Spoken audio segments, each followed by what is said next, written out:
le pidieron sinceramente al Señor que les diera de beber. Miren que el Señor lo hace. El Señor obra poderosamente en nuestras vidas y nos renueva. Y si nosotros le pedimos, danos de beber, y estamos a punto de abrir la palabra, de leer la palabra, entonces tenemos que prepararnos, porque miren que el Señor nos va a dar de beber. Me dio gusto, Everardo leyó el pasaje que leyó y dice: qué linda palabra. ¿Verdad que es una buena palabra la que leímos?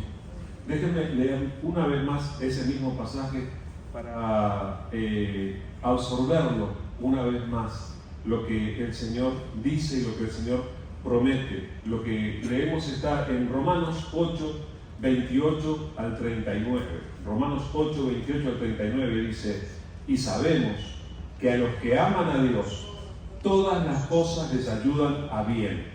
Esto es, a los que conforme a su propósito son llamados.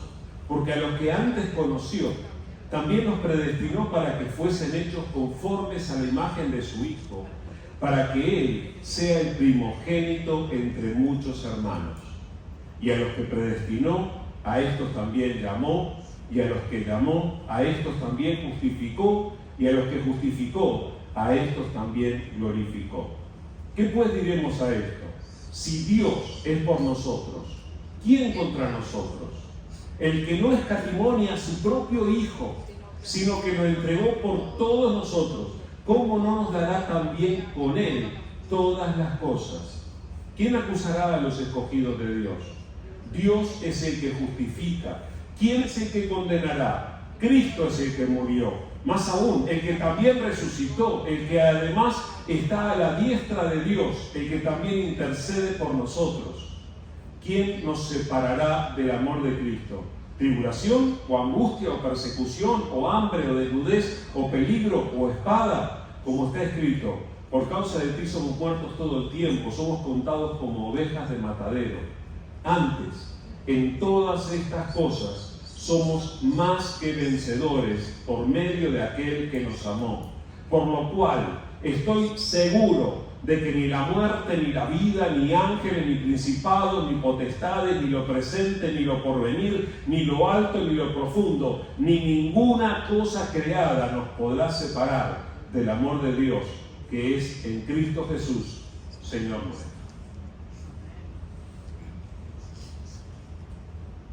En lo que se refiere a mí, podríamos terminar el servicio ahora y yo salgo: ¡ay, Señor!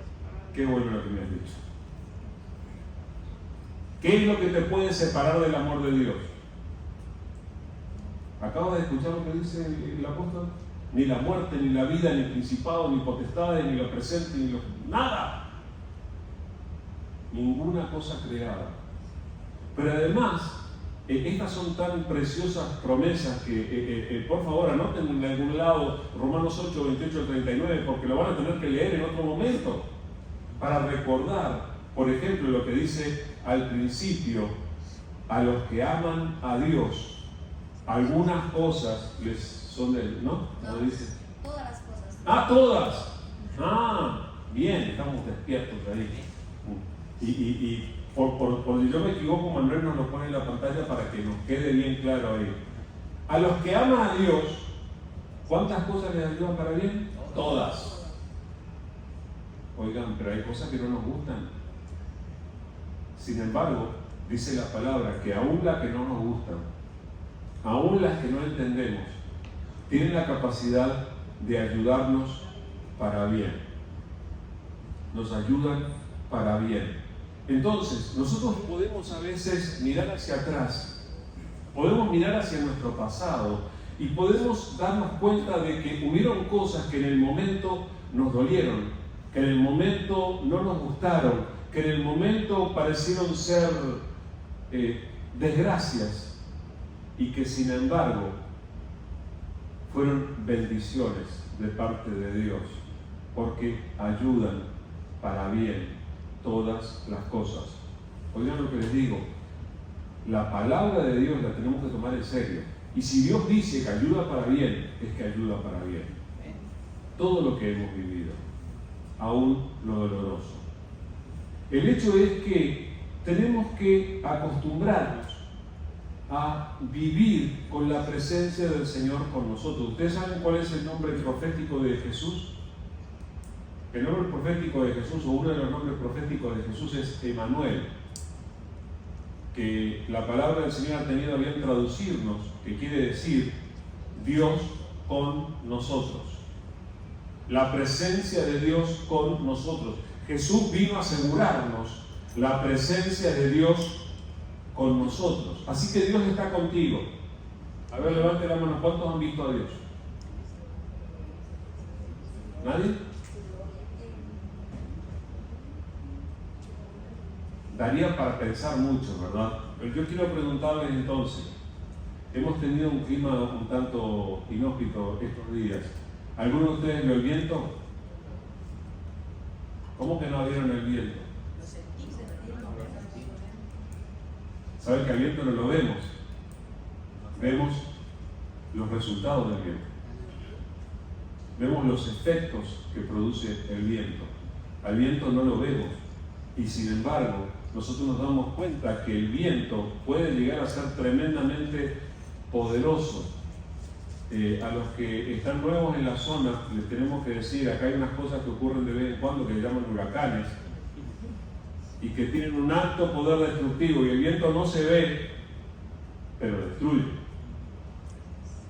Y de la misma manera nosotros podemos decir, ¿por qué tenemos iluminación nosotros? Hay una cosa que se llama electricidad. ¿Alguna vez ustedes vieron la electricidad? Yo un par de veces la sentí. Y es bien feo sentir la electricidad, pero no la vemos. Al parecer, dicen los científicos, que hay unas pequeñas partículas que se mueven de un lado a otro, los electrones, partículas de carga negativa, que andan ahí pequeñitos y moviéndose rápidamente. Yo nunca vi uno de esos. Y sin embargo tenemos electricidad, tenemos tecnología, y muchas de esas cosas tienen que ver con la electricidad y no la vemos. De la misma manera que no vemos la electricidad, no vemos el viento. A Dios no lo vemos porque Dios es invisible, y sin embargo podemos llegar a ver los resultados, los efectos, la operación de Dios en nuestras vidas.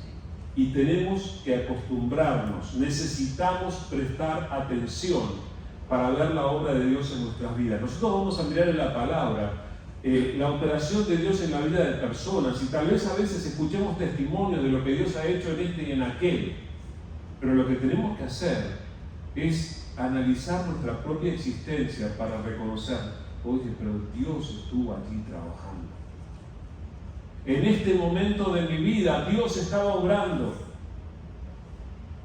y reconocer eso nos va a ayudar a conocerlo mejor a Dios y a tener más confianza en cuanto a lo que venga en adelante, porque Dios está obrando en nuestras vidas. Y si hay algo que quisiera que no se olvide, es justamente eso: Dios está obrando en tu vida, y Dios no va a parar de obrar en tu vida. Entonces tienes que tenerlo bien presente, y tienes que empezar a reflexionar un poquito sobre las cosas que estás viviendo, las que has vivido, porque vas a ver el rastro de Dios, la mano de Dios en las cosas que has vivido. Ustedes saben que hay experiencias que nos dejan marcados. En algunos casos, hay experiencias que nos dejan marcados literalmente, porque nos dejan cicatrices. Si has tenido un accidente, tú puedes decir, esto fue cuando me caí de la bicicleta, esto fue cuando tuve aquel accidente del carro, esto fue, y te queda una marca, ¿verdad? Pero hay otras ocasiones en que las marcas que quedan van aquí dentro. Y hay experiencias que hemos vivido que nos han marcado interiormente, que se quedan en nuestra memoria y que dejan resultados en nuestra vida. Quiero analizar con ustedes algunas experiencias de un personaje bíblico que a ustedes, la mayoría de ustedes van a recordar bien todo esto. Inclusive he invitado a que los que quieran leer la Biblia en un año me estén acompañando, y hemos leído acerca de esto. Entonces Ni modo, van a recordar esta experiencia, espero que podamos aprender profundamente de ella. Estoy leyendo en el primer libro de la Biblia, el libro de Génesis, capítulo 37, donde vamos a empezar a recordar esta historia bíblica. Génesis 37, versículos 25 al 28. Génesis 37, 25 al 28. Dice así la palabra del Señor. Y se sentaron a comer pan, y alzando los ojos miraron, y he aquí una compañía de ismaelitas que venía de Galaad, y sus camellos traían aromas, bálsamo y mirra, e iban a llevarlo a Egipto. Entonces Judá dijo a sus hermanos: ¿qué provecho hay en que matemos a nuestro hermano y encubramos su muerte? Venid y vendámoslo a los ismaelitas, y no sea nuestra mano sobre él, porque él es nuestro hermano, nuestra propia carne. Y sus hermanos convinieron con él. Y cuando pasaban los madianitas mercaderes, sacaron ellos a José de la cisterna y le trajeron, y le vendieron a los ismaelitas por 20 piezas de plata, y llevaron a José a Egipto. El personaje del que estamos hablando aquí es este José. Cuando ocurrió este evento en su vida, José tenía apenas más de la edad de Isaac. Levanta la mano, Isaac, para que te vea. O sea, imagínense a José más o menos así, o como Alex más o menos, ¿verdad? Dice que tenía aproximadamente 17 años José cuando experimentó esto. ¿Y qué era lo que pasaba? De alguna manera José, en una familia grande, lo que podemos llamar una familia disfuncional hoy en día, José era de los menores y era de la esposa más amada del padre, y José se convirtió en algo así como el favorito. Y entonces, cuando iban a comprar ropa a los hermanos, eran 12 hijos, 11 en ese momento. A los hermanos le compraban ropa de Walmart y a José le compraban de otros lugares. Le compraban ropa de marca. No, dice que tenía una túnica de colores, no había tiendas en ese momento. Tenía una túnica de colores que lo distinguían y los hermanos de alguna manera empezaron a adquirir cierto rechazo hacia José. Un rechazo que llegó a distanciarlos, de tal manera que en esta ocasión ellos habían ido a trabajar pastando las ovejas de su padre a un lugar lejano. El padre lo manda a José a ver cómo están sus hermanos, y lo ven venir de lejos. ¿Cómo lo ven? Por la túnica de colores, y lo ven y empiezan a hacer un plan, y el primer plan era matarlo. Lo matamos, ensangrentamos su túnica y decimos que lo agarró un animal salvaje y encontramos eso. Ese era el plan. Uno de los hermanos, que no era Judá, aquí habla de Judá, pero Rubén, el hermano mayor de todos, dijo: no, muchachos, esperen, vamos a pensarlo bien, no hagamos esto, vamos a tirarlo en ese pozo allí, una cisterna que había, y dice que lo que él pensaba era liberarlo más adelante, pero ocurrió que pasó esta caravana en ese momento. El hecho es que José viene, ustedes traten de imaginar la situación. Hola muchachos, ¿cómo están? Acá me mandó papá para ver cómo están. Lo toman entre todos, lo tratan con violencia y lo tiran en un pozo. Y le deben haber dicho 2 o 3 cosas no muy lindas. José debe haber gritado, debe haber protestado. El relato no nos da todo lo que pasó en ese momento, solo que terminó en aquel pozo. Y aquí, en esto que hemos leído, dice que coincidentemente, justamente, miraron a lo lejos y venía una caravana de mercaderes. Era una caravana de ismaelitas que venía de Galaad y traían aromas, bálsamo, mirra. Eran comerciantes. ¿Saben qué? Algunos de ustedes que me conocen van a reconocer esta frase. Las coincidencias no existen. Las cosas no pasan por casualidad. Aquel momento, justamente el momento de la tensión, además yo digo, ¿qué tensión? Los hermanos terminaron de maltratar a su hermano, tratarlo con violencia, tiraron un pozo y se sentaron a comer. Qué corazón, ¿verdad? Sin embargo, en ese exacto momento ven venir esta caravana de comerciantes. Eso no fue casualidad. Pero, ¿cómo se sentiría para José?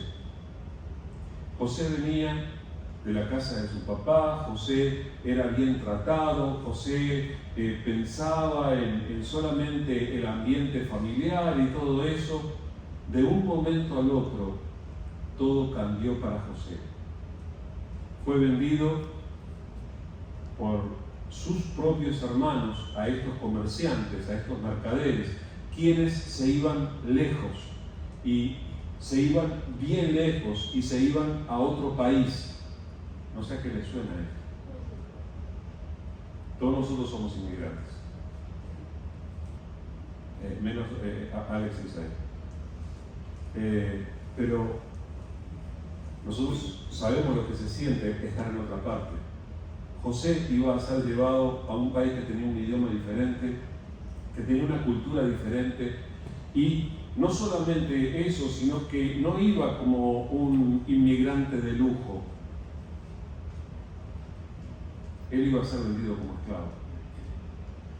Entonces, a los 17 años, él fue sacado de su nido, fue sacado del lugar importante donde estaba, y esta experiencia marcaría profundamente la vida de José. ¿Se imaginan que eso deja un rastro, verdad? Ahora, ¿cuáles son las experiencias que han marcado tu vida?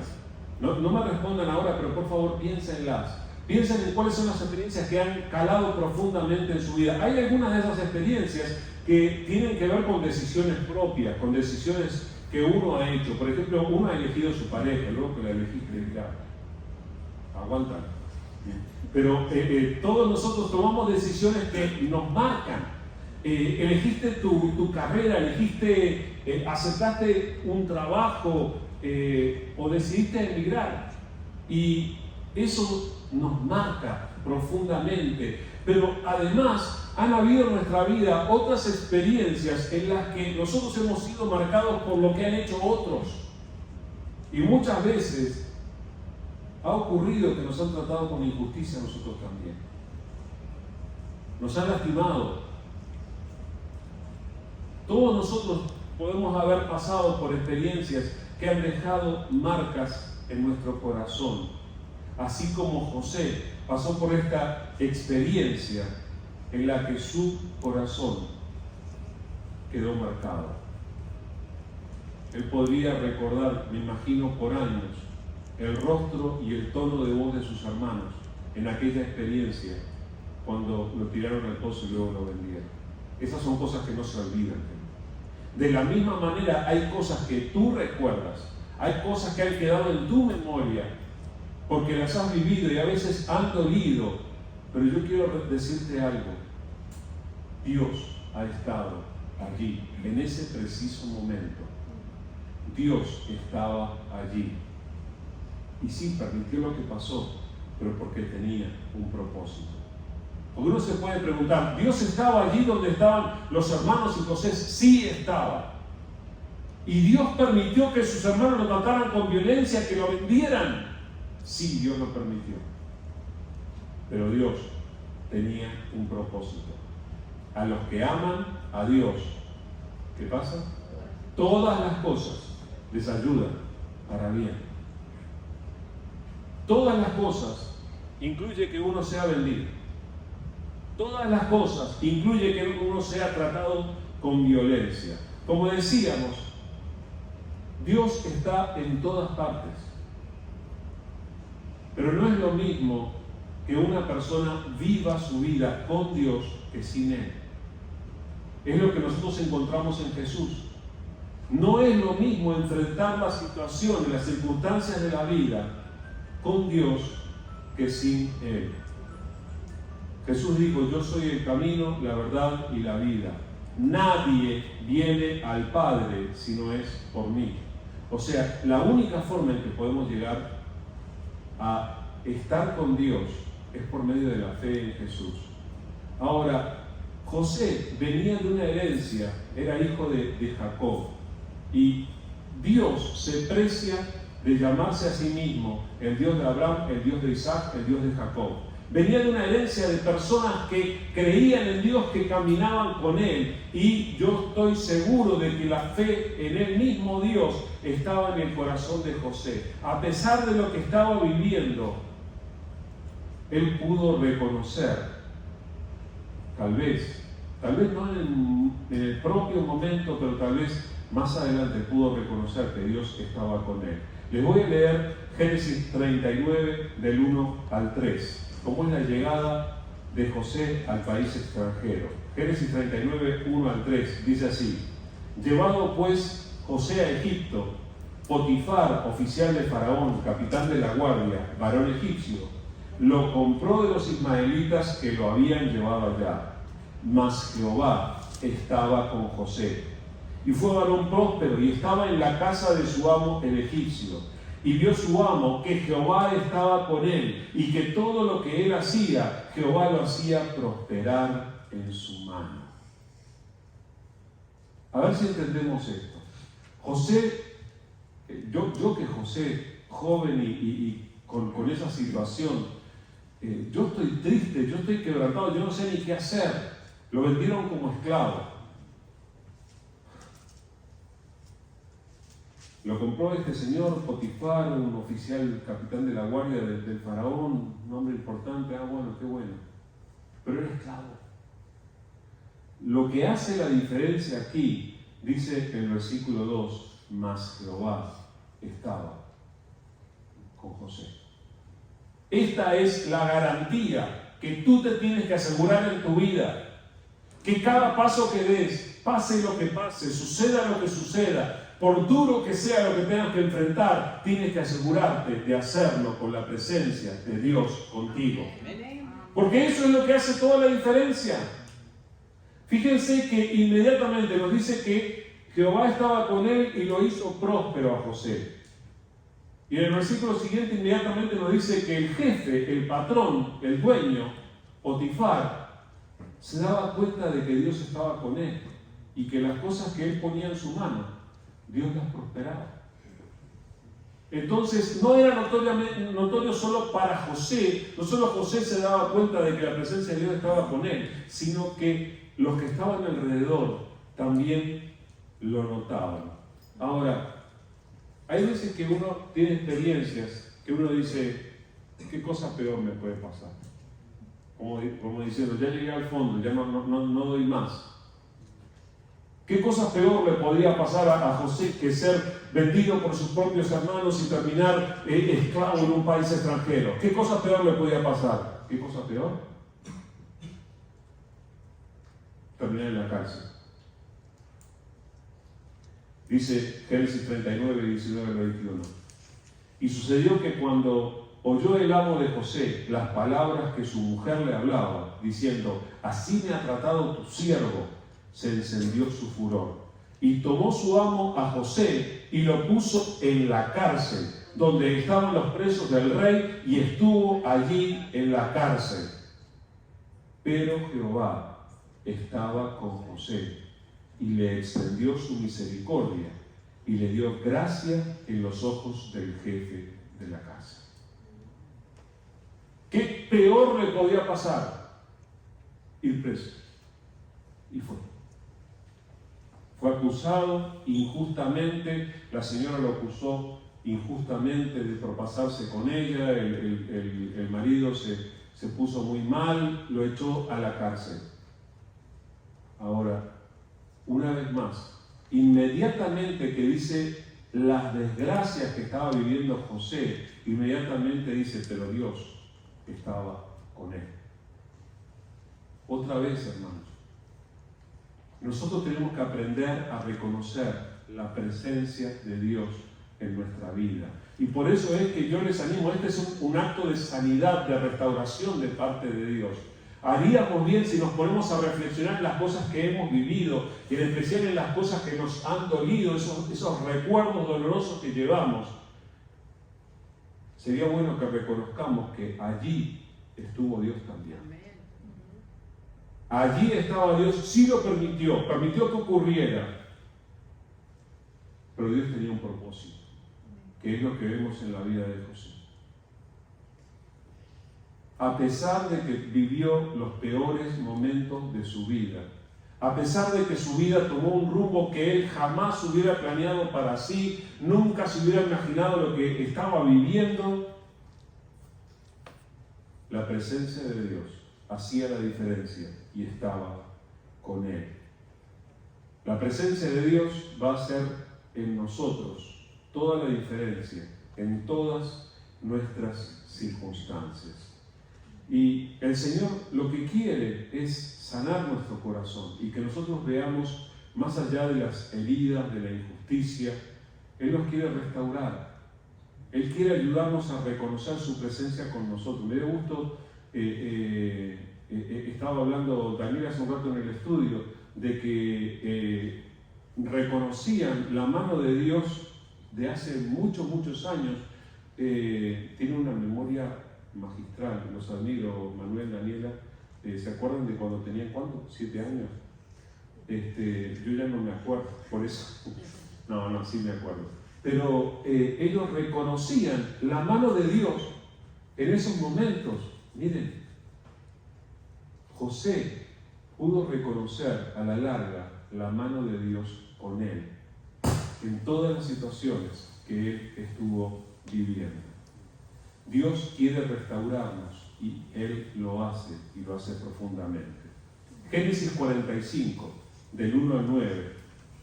Vamos ya a avanzar bastante en la historia. Dice así, Génesis 45, del 1 al 9. No podía ya contenerse delante de todos los que estaban al lado suyo, y clamó: haced salir de mi presencia a todos. Y no quedó nadie con él al darse a conocer José a sus hermanos. Entonces se dio a llorar a gritos, y oyeron los egipcios, y oyó también la casa de Faraón, y dijo José a sus hermanos: yo soy José, ¿vive aún mi padre? Y sus hermanos no pudieron responderle porque estaban turbados delante de él. Entonces dijo José a sus hermanos: acercaos ahora a mí. Y ellos se acercaron. Y él dijo: yo soy José, vuestro hermano, el que vendisteis para Egipto.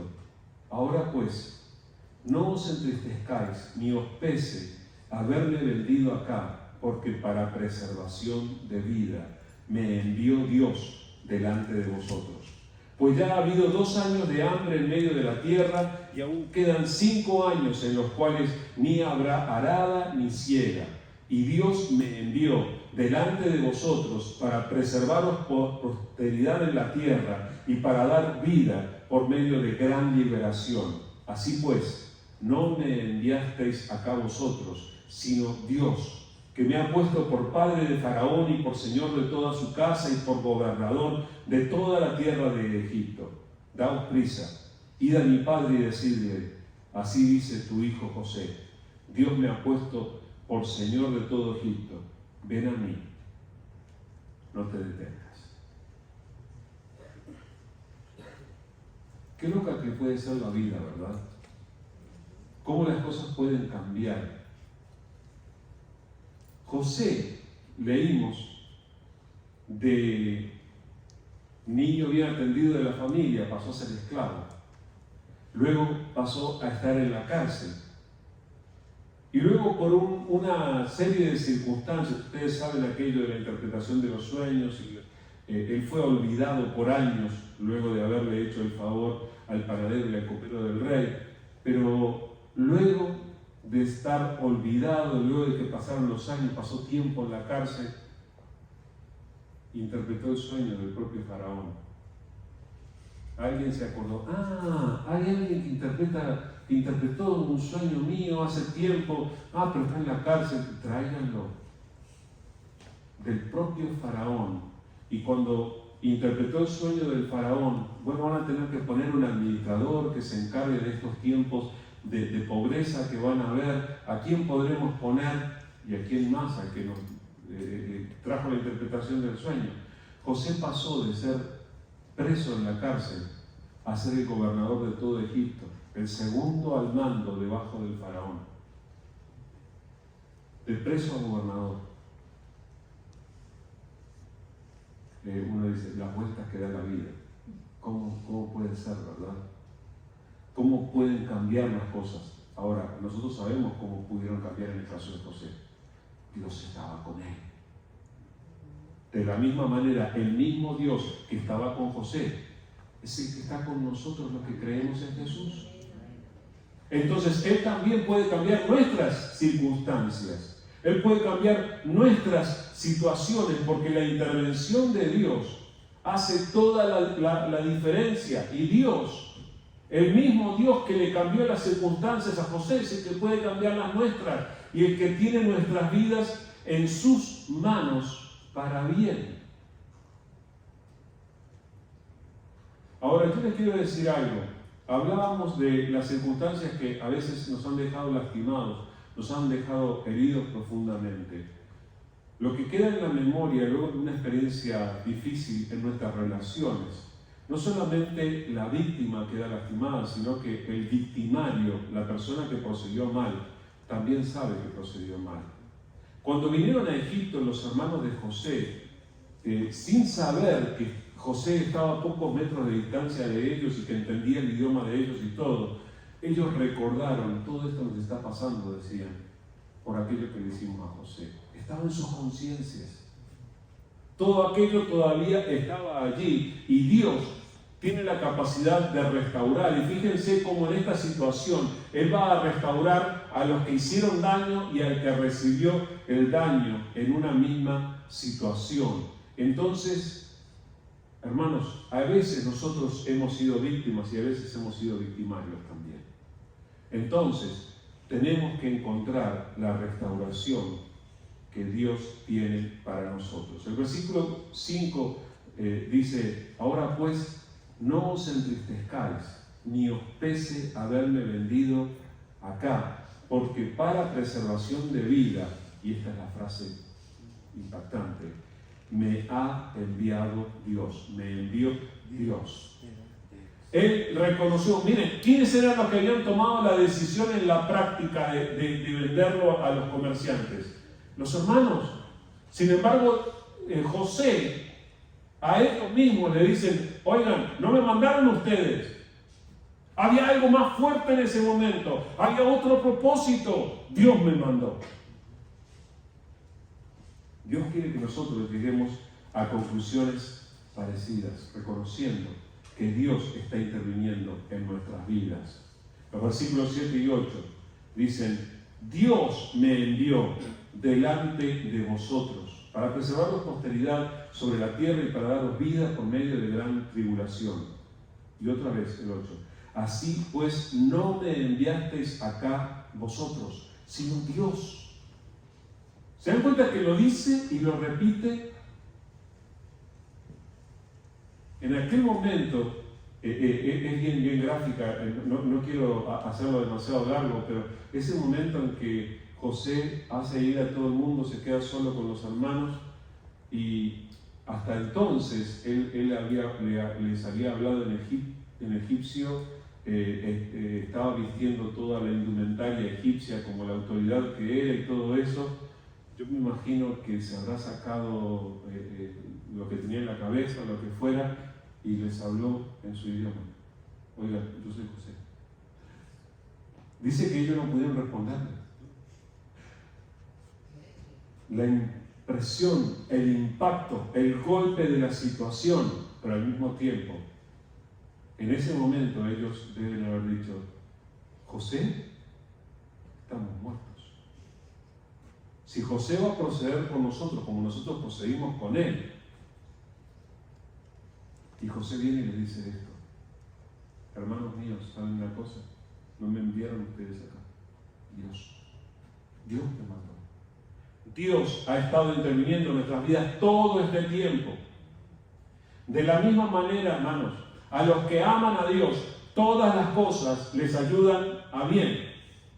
A los que son llamados conforme a su propósito. Esos somos los que hemos creído en Cristo Jesús. Los que creemos en Jesús podemos tener confianza, podemos tener la seguridad de que Dios ha estado, está y estará obrando en nuestras vidas hasta que estemos en su presencia cara a cara. Pero necesitamos ese ejercicio de reflexión para reconocer la mano, la presencia y la obra de Dios en nuestras vidas. Así que, por favor, piensa por favor, en todos esos momentos en los que tal vez no entendiste lo que pasaba, que fueron experiencias que marcaron tu vida, que fueron grandes cambios. Por favor, reconoce la presencia y la obra de Dios en tu vida en ese momento, porque así como Él estuvo con José, así Él está con nosotros, porque Dios es Dios con nosotros en Cristo Jesús. Entonces, yo quiero animarte a que le digas algo a tu alma. Vieron que a veces uno se mira en el espejo y uno se dice cosas. No, no estás tan viejo, perdón de letrano, ¿no? O cosas así. Hay ocasiones en las que necesitamos hablarle a nuestra alma y decirle cosas. Yo quiero alentarles a que le digan esto al Señor. Está escrito en el Salmo 103, desde el versículo 1. Dice: bendice, alma mía, a Jehová, y bendiga todo mi ser su santo nombre. Bendice, alma mía, a Jehová, y no olvides ninguno de sus beneficios. Él es quien perdona todas tus iniquidades, el que sana todas tus dolencias, el que rescata del hoyo tu vida, el que te corona de favores y misericordias, el que sacia de bien tu boca, de modo que te rejuvenezcas como el águila. Jehová es el que hace justicia y derecho a todos los que padecen violencia. Su camino notificó a Moisés y a los hijos de Israel sus obras. Misericordioso y clemente es Jehová, lento para la ira y grande en misericordia. Busca algún momento para volver a leer el Salmo 103 en casa, cuando estés a solas con el Señor. Y reconoce que Dios ha estado obrando en tu vida. ¿Sabes quién te ha traído hasta aquí? Ha sido Dios. Has tenido que pasar por situaciones difíciles, has tenido que pasar por momentos en los que no entendiste por qué ocurrió lo que ocurrió, pero Dios es el que está obrando en tu vida y el que tiene todo el control. Así que, por favor, vuelve a leer la palabra y anima a tu alma a reconocer los beneficios de Dios, porque Dios está contigo. Y también renueva tu confianza en el Señor, porque de ahora en adelante Dios va a seguir estando contigo. Solo tú tienes que tomar la decisión de comprometerte con Él, de tomarte fuerte de su mano y de seguir adelante con su presencia, pase lo que pase. Amén. Vamos a ver. Queremos darte las gracias, querido Señor. Señor, qué bueno poder acercarnos a ti y poder reconocer, Señor, que tú no nos has abandonado. Aún antes de que nosotros escucháramos tu palabra, tú aún antes estabas obrando en nosotros, estabas cuidando de nosotros, estabas obrando en nuestras circunstancias. Y Señor, tú sabes, hemos pasado muchos de nosotros situaciones difíciles, situaciones que nos han herido, pero queremos reconocer, Señor, que aún en esas situaciones tú has estado con nosotros. Y tú has permitido eso por algún propósito que tenías. Y por eso, Señor, queremos venir y queremos ahora humillarnos delante de ti, queremos adorarte y queremos darte las gracias. Señor, así como José, delante de sus hermanos, reconoció tu obra, reconoció tu presencia. Señor, nosotros ahora queremos reconocer lo que tú has hecho, lo que estás haciendo, y queremos darte nuestra confianza para lo que vas a hacer de ahora en adelante. Señor, ayúdanos a confiar. Señor, ayúdanos a dejar que tu Espíritu Santo sane nuestro corazón. Ayúdanos a dejar que tu Espíritu nos restaure, Señor. Y que aún aquellas cosas que nos pasaron y que pueden ser tristes recuerdos, que nosotros podamos reconocer tu obra y podamos ser sanados por ti, por tu gracia, Señor. Gracias por tu palabra, Señor. Gracias por tu amor. Y gracias por la confianza que podemos tener de lo que vas a hacer. Señor, queremos encomendarnos en tus manos ahora, Señor. Señor, bendice, por favor, la vida y la familia de cada uno de los que estamos aquí. Nos ponemos en tus manos, Señor, y te rogamos tu bendición, te rogamos que visites el hogar de cada uno, que nos visites con tu dirección, con tu sabiduría. Señor, que no pares de hablar a nuestro corazón y que nos ayudes a caminar contigo a lo largo de esta semana, Señor. Señor, necesitamos tu bendición. Señor, bendice a nuestros hermanos y hermanas que por diferentes razones pueden no estar aquí, Padre, que también puedan recibir de tu gracia. Y Padre, bendice también a tu iglesia y permítenos ser testigos y ser tu luz para otras personas que todavía están en la oscuridad y necesitan reconciliarse contigo. Gracias, Señor. Gracias por tu palabra. Queremos atesorarla en nuestro corazón y queremos que dé fruto abundante en nuestras vidas. Gracias, Señor. En el nombre de Jesús. Amén, Señor. Muy bien. Espero que hagan la tarea. Si quieren, Romanos 8, hay que volver a leerlo. Salmo 113, pueden, vuelvan a leerlo. El miércoles, Dios mediante, nos encontramos para tener nuestro tiempo de reflexión a las 6 de la tarde, allí en nuestro saloncito. El domingo, a las 9, estudio bíblico. A las 10:15, nuestro servicio como hoy. Espero que tengan una semana muy bendecida, hermanos. Que el Señor les bendiga.